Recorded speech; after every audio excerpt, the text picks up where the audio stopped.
Sir আপনি কিছু হয়েছে স্যার? না মানে আপনি হঠাৎ এভাবে এখানে, আপনাকে কেমন যেন লাগছেও। আপনি বসুন। না না, বসার মতন অবস্থা নেই। বলছিলাম আপনি আমার একটা উপকার করতে পারবেন? উপকার? হ্যাঁ, এমনভাবে বলছেন কেন স্যার? আপনি বললে আমি আমার জীবনটাও। না না, সেরকম কিছু নয়, একটা অন্য ব্যাপারে দরকার ছিল। বলুন স্যার। বুঝেছি স্যার।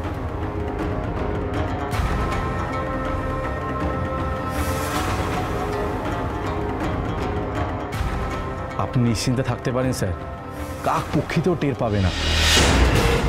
বলুন স্যার। হ্যাঁ, বলছিলাম এই ছবিগুলো একটু দেখুন না। এগুলো সুপার ইম্পোজ করা বা এডিট করা নাকি সত্যিকারের ছবি? আপনি এগুলো স্যার আমাকে পাঠিয়ে দিন, আমি এক্ষুনি চেক করে দিচ্ছি। ওকে স্যার, আপনি বসুন, আমি দেখছি।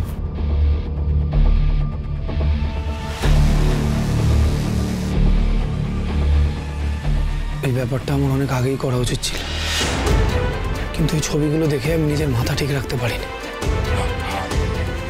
এটা তো আর বাকি 5টা কেসের মতন নয়,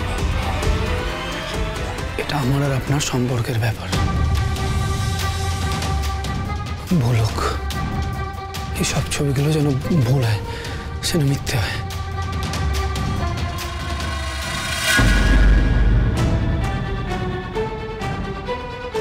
যাতে ধরা না পড়ো সের জন্য এই পড়ে যাওয়ার নাটকটা করলে। আরে তোমরা দুজনে এত নোংরা কি করে হতে পারো?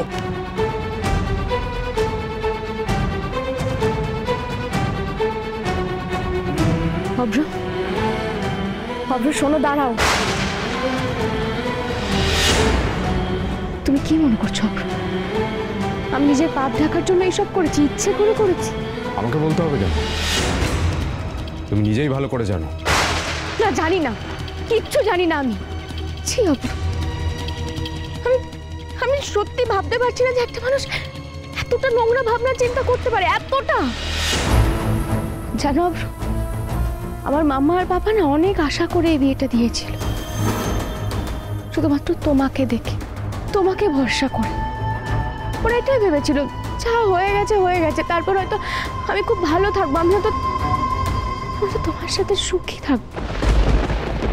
কিন্তু তুমি, আমি সত্যি ভাবতে পারছি না অভ্র। তুমি চিন্তা করো না, আমি শুধু অপেক্ষা করছি মামা বাবা ফেরার। ওরা ফিরে আসলে আমি এখান থেকে চলে যাব, থাকবো না আমি এই বাড়ি, এই নোংরামির মধ্যে আমি এক মুহূর্তও থাকতে চাই না।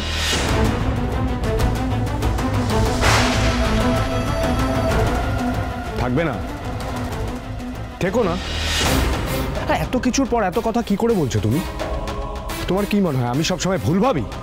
তাহলে আমাকে বলো, আদিত্য এই ঘরে কেন এসেছিল? ও বাড়িতে এসেছিল হয়তো ইম্পর্টেন্ট কোনো কাজ ছিল, কিন্তু এই ঘরে কেন এসেছিল বলো?